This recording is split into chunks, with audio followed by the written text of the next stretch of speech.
nous a gentiment proposé une petite animation pour vous mettre en immersion le temps d'un petit moment dans l'univers de la gladiature.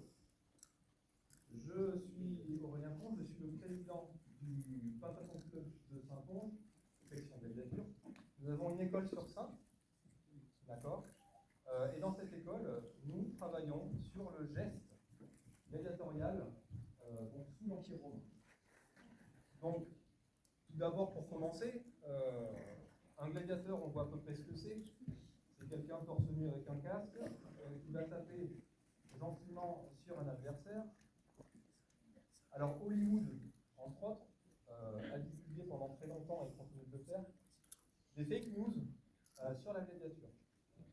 Tout d'abord, la gladiature pratiquée sous l'Empire, donc celle qui nous intéresse, va se faire très souvent avec des combattants volontaires.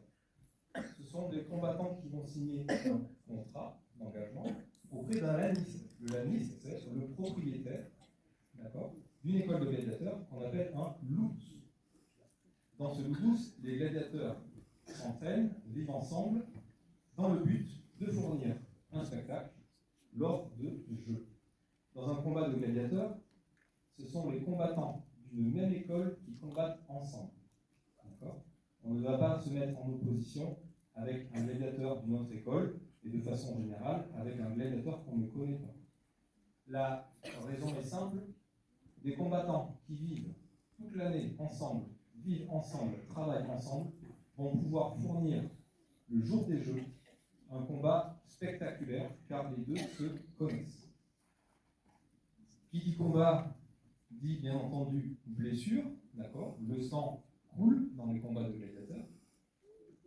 Et je pense que, on est tous d'accord, si je vous demande de me faire une petite gestuelle pour dire que vous n'avez pas été content du combat et que vous demandez la mort d'un gladiateur, je pense qu'à l'unisson, on fait voir ce que vous... Et un magnifique geste qui n'a jamais existé, merci beaucoup.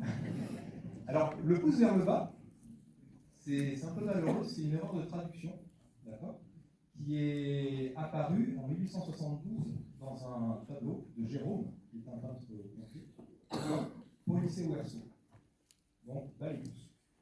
Le problème, c'est qu'en fait, bas les pouces, vous ne pouvez pas les traduire comme ça, il fallait le traduire comme pouce tendu vers. Et en fait, le geste où on va déclarer la mort d'un gladiateur, ça va être celui-ci, le pouce tendu vers. D'accord ? La mort dans les combats de gladiateurs n'est absolument pas systématique. D'accord ? Le combat signitionné, donc le combat sans grâce possible, est en fait très rare. En général, on va faire un combat ad digitum, donc un combat au doigt, d'accord, où le gladiateur qui se sent soumis va déclarer l'arrêt du combat. Donc, soit parce qu'il est trop blessé pour continuer, soit parce qu'il est épuisé. Et c'est là où on va demander pour le gladiateur donc la vie à mort ou le renvoi debout, le stentes missi. Donc, le stentes missi, dans les sources, c'est ce geste-là. D'accord ? Stentes missi, ça va être le fait que les deux gladiateurs vont être renvoyés debout après leur combat. Donc là, aujourd'hui, je vais vous présenter et arbitrer, car il y a des arbitres dans les combats de gladiateurs. Je suis ici en tenue de sous-marudis, donc de premier bâton, premier arbitre. En général, on en a aussi un deuxième, qui vont veiller au bon déroulement du combat. Les combats de gladiateurs sont extrêmement codifiés et extrêmement réglementés. D'accord ? Donc là, pour commencer, un petit combat de provocateur. Donc le provocateur, c'est la classe par laquelle on débute. On va apprendre le maniement de la dague du bouclier, et c'est une panoplie symétrique. Donc les combattants sont équipés du même équipement. Provocatores, procédide.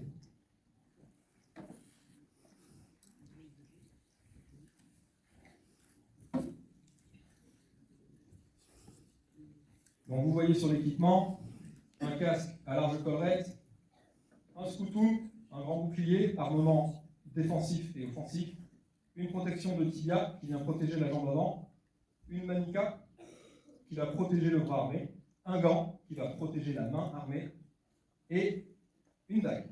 Donc pas de glaive de 50 cm, pas d'épée à deux mains, on est vraiment sur un armement assez court. Maintenant, place au combat. Gladiatores, ad custodiam, salutate.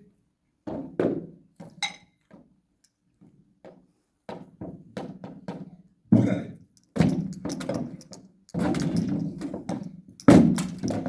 Persévérate. Une touche pour le jeu. Intermitté. Donc là, vous avez une phase de combat classique dans cette panoplie, de la percussion de bouclier. On a vu un coup donné à la poitrine avec le bouclier. On a vu des mouvements de dague qui vont aller chercher l'épaule ou les flancs pour venir entailler. D'accord ?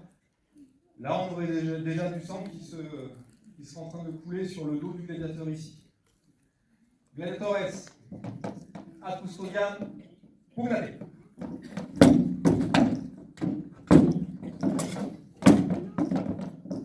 Persévérate. Intermitté. Intermitté. Le bâton de l'arbitre sert à ne pas se mettre en interposition directe avec les combattants, parce que c'est légèrement dangereux. Et avec le casque que portent les combattants, on n'entend rien, on ne voit pas beaucoup et on respire péniblement. D'accord ? L'arbitre veille à la sécurité des combattants.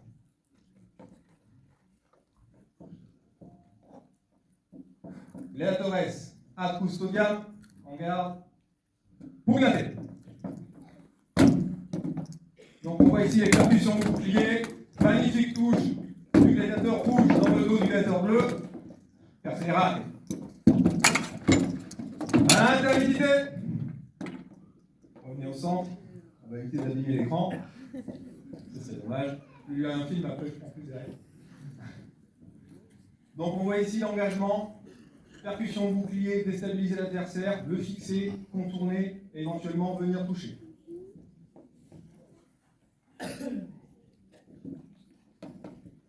Ad custodiam, pugnate.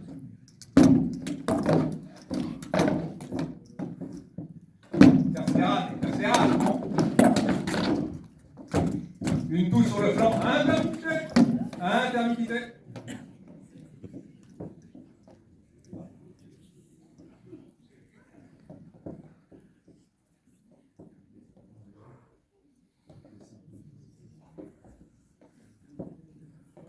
Alors là, la respiration commence à être difficile, on entend les combattants, enfin, je les entends commencer à respirer très fort. On a un bouclier ici qui fait 3 kg, un casque qui en fait 4. Donc c'est assez lourd. Gladiatores, ad custodiam, pugnate.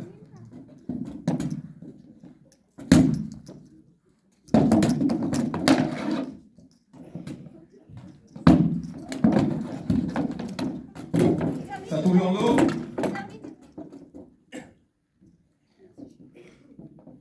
Le second Arudis a repéré une semelle qui venait de se détacher de la caliga du combattant rouge. On poursuit le combat. Gladiatores, ad custodiam, pugnate.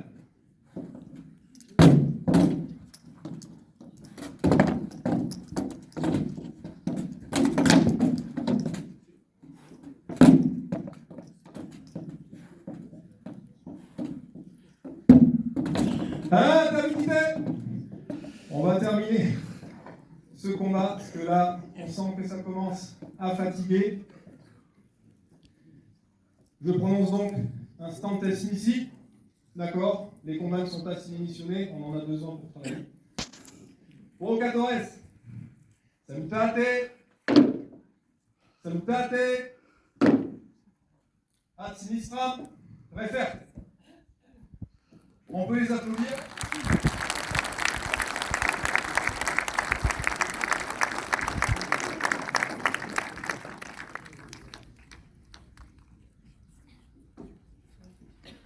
Donc, vous avez pu voir ici un combat entre deux gladiateurs qui ont une panoplie similaire. Il est assez difficile de se rendre compte de l'engagement physique d'un combat comme ça, peut donner. Le cardio monte très très fort, très très vite. D'accord. Les coups portés, notamment au bouclier, quand on les reçoit, c'est difficile de se tenir en condition. Il faut toujours reprendre l'initiative, chercher le décalage et la touche.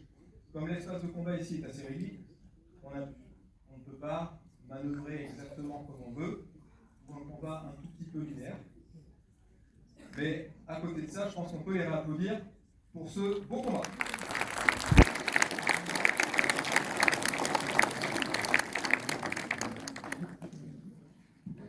Devant vous, vous avez maintenant deux nouvelles armaturae, c'est-à-dire les panoplies, de deux gladiateurs. À ma droite, ici, vous avez une gladiatrice, Thrace, d'accord, qui va se distinguer par une parma, petit bouclier, une sica supina, une dague courbe, qui va grandement lui faciliter la tâche pour venir toucher le mirmillon, deux grandes ocréae, protection sur les tibias, et également les cossalia ici, qui vont prévenir les touches au niveau des cuisses. Les gladiateurs portent également une ceinture au niveau du ventre pour éviter l'éventration. Je vous rappelle que dans un combat qui n'est pas simulationnné, les gladiateurs ne peuvent pas, ne doivent pas porter de coups qui seraient létals. D'accord ? Si vous éventrez votre partenaire, la létalité est quand même avérée. Ensuite, vous avez ici un casque à large collerette et à crête percussive.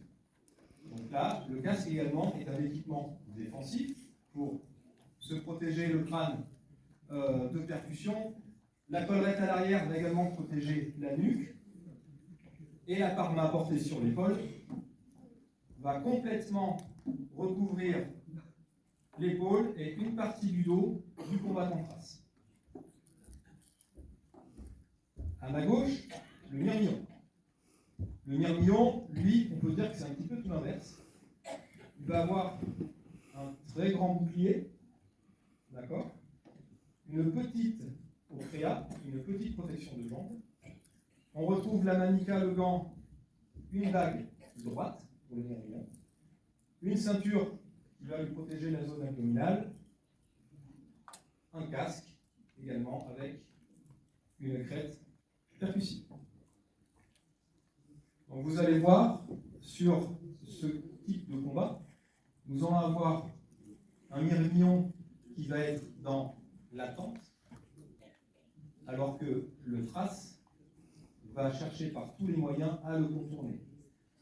Pour schématiser, le Thrace serait un gladiateur léger, le mirmillon, un gladiateur lourd. Là, c'est vraiment pour résumer. Sans plus attendre, nous allons passer au combat. Gladiatores, salutate. Salutate. Ad custodiam. Pum.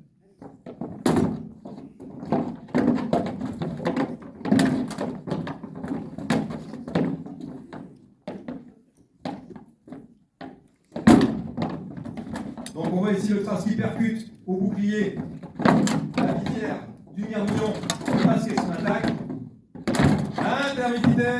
Intermittité.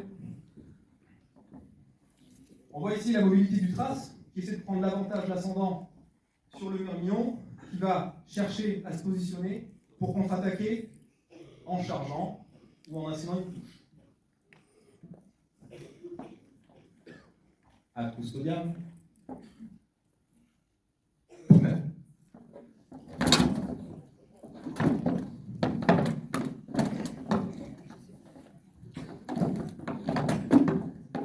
Perseverate.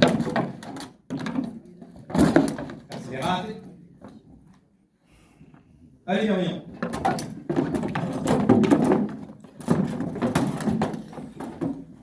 intermédiité. Donc vous voyez ici les phases de combat sont plus dynamiques, avec un trace qui va chercher à se décaler, contrer, repartir, et un mirmillon un peu plus statique qui va chercher le contrer à touche. Gladiatores ad custodiam.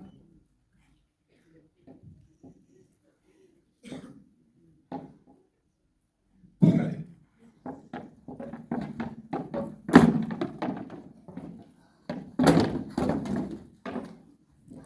Verserat.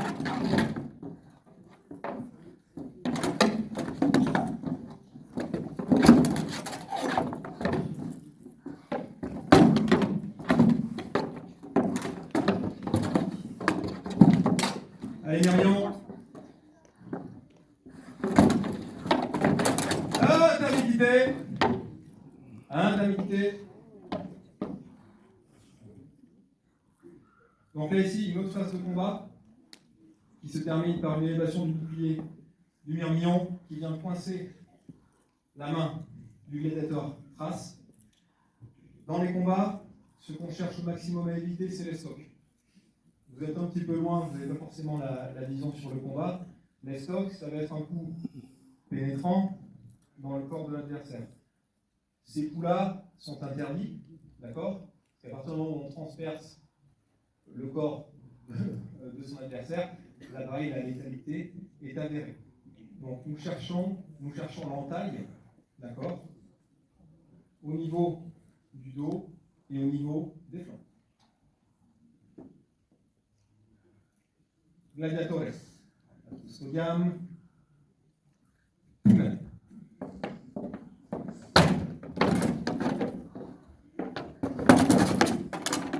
Intermédiité. Donc là on voit que la gladiatrice a donné son attaque un petit peu trop près du Myrmillon, qui a levé son bouclier pour bloquer sa main. Attention aux distances, d'accord? On engage, on désengage.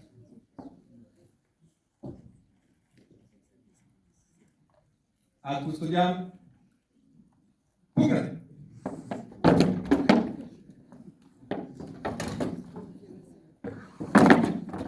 Belle touche du Myrmillon.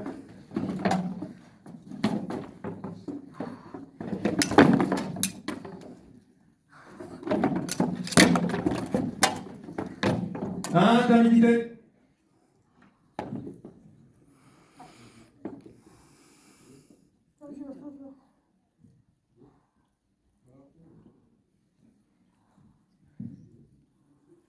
Ok.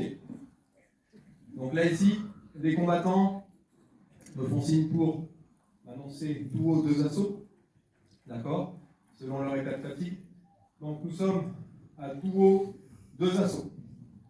Petit sondage pour la gladiatrice Thrace. Ouais. Pour le Myrmillon.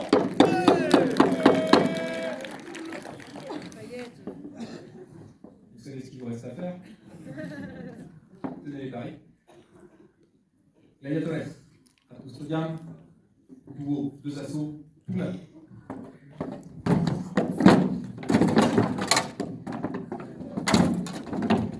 Donc on voit ici le rôle des crêtes qui viennent jouer dans la percussion.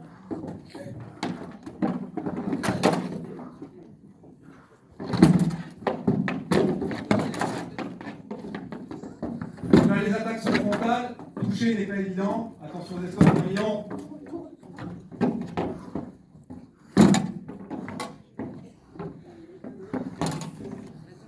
Intermédiité. Les respirations commencent à se faire de plus en plus péniblement. Ultimum. Dernier assaut. Ad custodiam.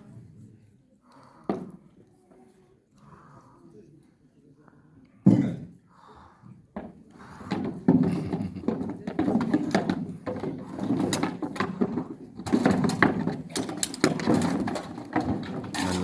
Intermédiité. Désolé, j'ai oublié de couper l'action. On a eu 2 entremêlages en simultané, ce qui donnerait une double touche. Et foncièrement, si vous touchez, vous êtes touché. Il n'y a pas grand intérêt. Petit dernier. Un petit dernier. À tous bien. Et on les encourage.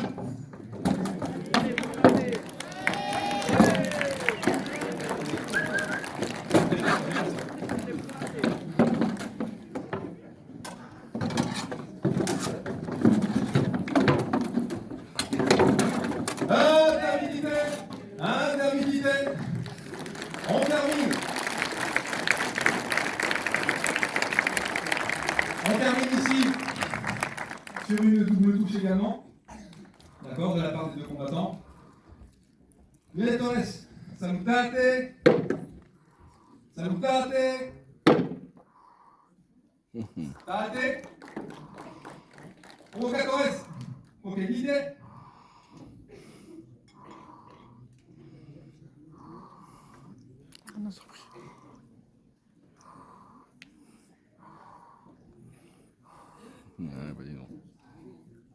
Donc, mesdames et messieurs, on vous a donné un tout petit aperçu de la pratique gladiatoriale, comment la pratique à l'école de Saintes et sûrement comme elle était pratiquée sous l'Empire romain. Donc, un grand merci à vous pour nous avoir regardés. Un grand merci aux gladiateurs et gladiatrices qui ont combattu au cinéma de Saintes pour vous aujourd'hui. On vous souhaite évidemment de passer une très belle après-midi et un très bon film. Gladiatores, salutate! Salutate!